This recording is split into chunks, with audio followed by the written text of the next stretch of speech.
Can you please walk us through your study design? For instance, how you identified eligible women, Hmm. how you defined elevated risk, and what recruitment pathways you tested? Sure, yeah. I love to talk about my study design. I'm a qualitative researcher by training, a social scientist, and so I really believe that we as researchers know better when we know together. And that means partnering with women in our study to understand their lived experiences. And so the research design reflects that, reflects our ethos of centering and believing Black women.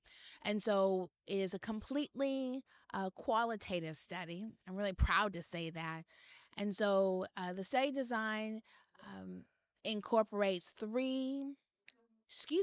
four qualitative methods, um, rigorous qualitative methods. So the first is an in-depth interview with photo elicitation.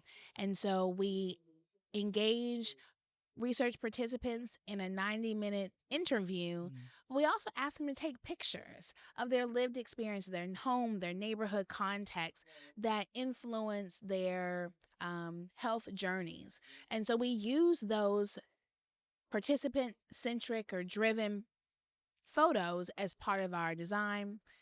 We also do what's called an ethnographic go along. And so, ethnographic go along is me and my research staff, we walk a day in the life of our participants. We go to their homes, we go to their neighborhoods, the places where they live, work, and play to understand the environmental context that influences their health.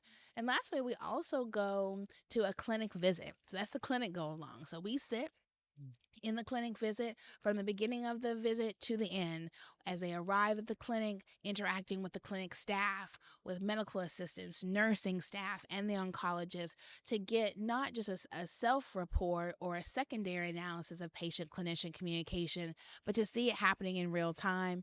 And lastly, we are engaging interviews with the clinicians in the region to get their perspective of the factors. Mhm.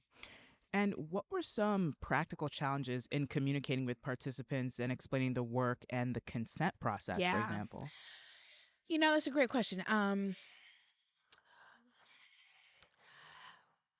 have to be really honest, like for women who agreed to share their lives, um, it required a lot of explaining the research design. It's not lost on me that in the community in which I'm privileged to work with, that there is socio-historical, contemporary, and individual reticence or mistrust of not only the healthcare process, but the research process. And so, because as you can imagine, this study design is kind of in depth. So, we're walking a day in life with them and hearing sensitive patient information, sensitive health information, all of which is documented in the informed consent process. So, I have a primarily all Black female team, which was by design. Having both race and gender concordance in the research staff alleviates some of those concerns that Black women may have had to engage in research. But then they saw the consent form, which we know that can sometimes be daunting and burdensome and just raise some concerns about, am I really getting in? Is what really is, excuse me, the informed consent process can trigger some concerns or some mistrust about the research process in general because of its length and kind of medical jargon use. And so, part of the ways in which my staff tried to mitigate those concerns is with multiple touch points.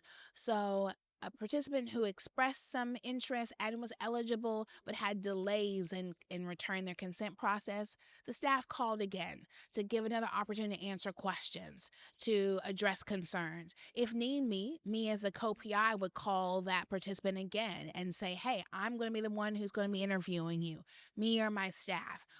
Would you like me to send you a picture? Do you want to talk to me? And so really making sure that participants felt comfortable with the process, because we found it really wasn't the actual design that was challenging. It was just research in general. Interesting.